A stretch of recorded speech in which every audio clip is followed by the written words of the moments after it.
नाशिकमध्ये आमदार चंद्रकांतजी रघुवंशी यांच्या भव्य स्वागत समारंभाला उत्स्फूर्त प्रतिसाद।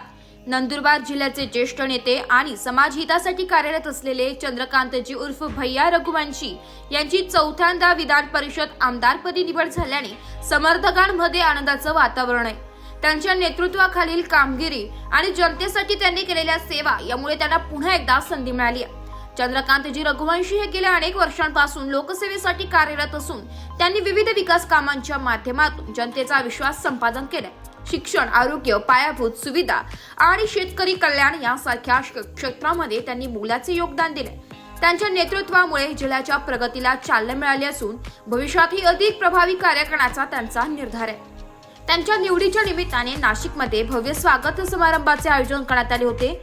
हॉटेल करिलिव्ज आडगाव ओझर रोड येथे पार पडलेल्या या कार्यक्रमाला मोठ्या संख्येने कार्यकर्ते, पदाधिकारी आणि नागरिक उपस्थित होते। सोहळ्यात मान्यवरांनी त्यांच्या नेतृत्वाची प्रशंसा करत त्यांना पुढील वाटचालीसाठी शुभेच्छा दिल्या।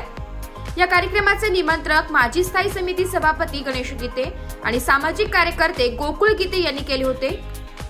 या प्रसंगी चंद्रकांतजी रघुवंशी यांनी उपस्थितांना संबोधित करताना जिल्ह्याच्या विकासासाठी नव्या योजनांची घोषणा केली आहे। त्यांनी जनतेच्या प्रश्नांवर लढण्याची आणि अधिकाधिक सुविधा उपलब्ध करून देण्याची ग्वाही दिली आहे। त्यांच्या चौथ्यांदा झालेल्या निवडीमुळे जिल्ह्यातील जनतेच्या अपेक्षा वाढल्या असून त्यांनी या विश्वासाला सार्थक ठरवण्याचा निर्धार व्यक्त केलाय।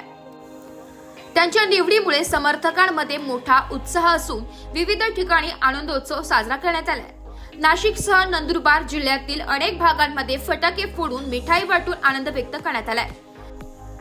चंद्रकांतजी उर्फ भैया रघुवंशी यांची ही निवड नंदुरबार जिल्ह्यासाठी गौरवाची बाब असून त्यांच्या पुढील कार्यकाळात जिल्ह्याच्या सर्वांगीण विकासाला आणखी चालना मिळेल अशी अपेक्षा व्यक्त केली जाते। हे निश्चित आहे की माझे नेते आदरणीय एकनाथ शिंदे साहेबांनी उत्तर महाराष्ट्रामध्ये मला देणार होती अशी संधी होती, पण आज महाराष्ट्रामध्ये एकच जागा मिळालेली असताना शिवसेनेच्या वाट्याला एकच जागा होती या 5 जागेमध्ये आणि त्याच्यात माझी निवड केली, त्याबद्दल मनापासून त्यांचे आभार मानले पाहिजे। आणि माझ्या जिल्ह्याच्या जनतेला खऱ्या अर्थानं न्याय देण्याचं काम मला करावं लागेल। शिवसेना मजबूत करण्याचं काम आमच्या जिल्ह्यामध्ये धुळे आणि नंदुरबारमध्ये पूर्वी शिवसेनेचं अस्तित्व नव्हतं, पण आज 2 आमदार दोन्ही जिल्ह्यामध्ये एक आमदार आहे आणि भविष्यामध्ये आम्ही शिवसेना कशी मजबूत होईल त्याच्यासाठी प्रामाणिकपणे प्रयत्न करू। या निमित्ताने आज या ठिकाणी सर्व नाशिककर जमलेले आहेत, सर्व आपल्याला या ठिकाणी आशीर्वाद किंवा शुभेच्छा द्यायला जमलेले आहेत, तर त्याविषयी नाशिककरांना काय? नाशिककरांचं बघा ना, आम्ही म्हणजे व्यक्तिगत स्वार्थाच्या पलीकडे हे नातं आहे, कारण यांचं माझ्याकडे कधी काम आणणार नाही, पण त्यांचं प्रेम एवढं होतं की त्यांच्या प्रेमाखातर मला इथं यावंच लागलं। आणि गीते परिवारचं आणि माझं नातं हे सगळ्यांना माहिती आहे। गीते परिवाराने आग्रह धरला म्हणून मी आज इथं आलो, पण इथं आल्यानंतर सर्व पक्षीय नेते जे माझे मित्रच आहेत ते सर्व पक्षीय नेत्यांनी मिळून माझा सत्कार केला। मी त्याबद्दल मनस्वी नाशिक जिल्ह्याचा सुद्धा मनापासून येत्या काळात कुंभमेळा आहे आणि आता सुवर्ण संधी आली, चौथ्यांदा तुमच्या पदरी कुंभमेळ्यात कामकाज करण्याची मोठी संधी येणार आहे। कुंभमेळ्याच्यासाठी सगळे लोक सक्षम आहेत।